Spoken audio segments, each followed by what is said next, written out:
Hello everyone! I-try nyo naman po yung ganitong luto sa manok. Sobrang sarap guys. Kaya naman tara, ngayong araw po ay samahan nyo ako magluto ng butter chicken. Tara na, let's go! So, bali dito, yung gagamitin kong part ng chicken ay breast. So, meron din naman itong kasamang butong konti. Pero, kahit naman anong part ng chicken ay pwede nyo po itong gamitin. Hiniwa ko lang po ito ng bite size. Ganun. At dito naman po, ay gagawa naman po ako ng breading ng ating chicken. So, nagmix lang po ako dito ng 2 kutsara ng harina, 1 kutsara ng cornstarch. Tinimplahan ko na nga rin po pala ito ng paprika powder, garlic powder, white pepper, konting asin. At ilagay ko na po dito yung mga manok para makoat po siyang lahat. Ayan. So, ginamitan ko po ito ng kutsara para mahalo, pero na-realize ko po na mas maganda pong gamitin yung kamay para halong-halo talaga and para po talaga namang dumikit yung breading doon sa ating manok. Ito nga, inilabas ko na rin po yung aking mga gagamiting sangkap na iba katulad ng bawang, sibuyas at gagamit nga rin po pala tayo dito ng curry leaves. Sobrang bango po ng dahon na ito, bagay na bagay po ito dito sa ating lulutuin ngayong araw and pwede nyo po itong ilagay din itong curry leaves sa mga luto na may gata, ganun.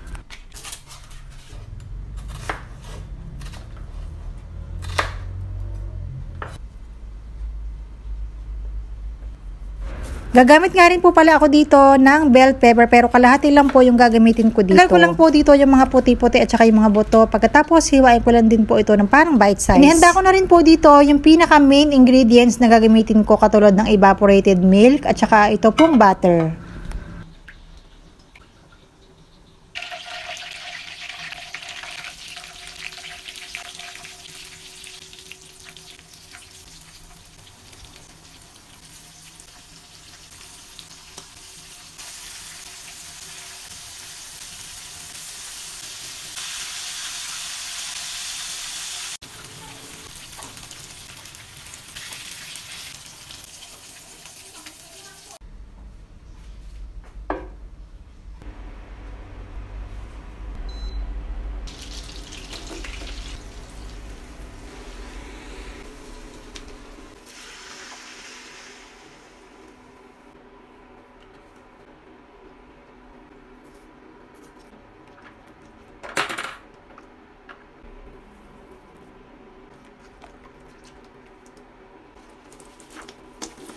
At pagkatapos po ng 1 minute, eto na po, luto na po yung ating napakasarap na ulam. Bagay na bagay po ito sa mga hilig sa mga pagkain or ulam na salty and creamy. And bagay na bagay po ito dito sa ating fried chicken na medyo crunchy. Kaya naman itry nyo na rin po. Ayan o, ang sarap. Siyempre meron ako dito brown rice. And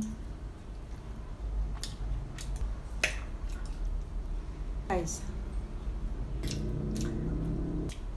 Sana po ay matry nyo rin po yung ganitong luto. Yun lang naman po. Salamat po sa panonood. Bye!